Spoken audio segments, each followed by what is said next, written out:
నేను చంద్రబాబు నాయుడు గారికి బోర్డర్లో సైనికులు లాంటి వ్యక్తిని.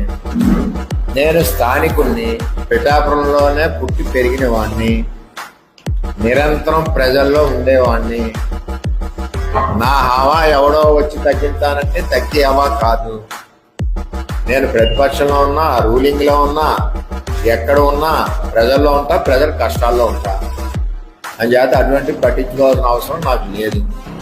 గోదావరి ఎక్స్ప్రెస్ వైజాగ్లో బయలుదేరితే ఎక్కువడు ఎక్కుతుంటాడు, దిగువాడు దిగుతుంటాడు. ఎక్కిదప్పుడమ్మా హౌసింగ్ పట్టాలు అమ్ముకున్న డబ్బులు ఉంటే ఆ భోగిలు ఎక్కించుకుంటాడు.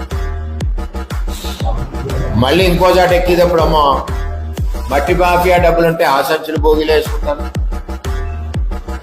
అతని గురించి మనం ఏం చెప్పుకున్నా ఎన్నో రకాల భోగిలు, కాంగ్రెస్ భోగి, బీజేపీ భోగి, తెలుగుదేశం భోగి, ఆ భోగి, ఈ భోగి.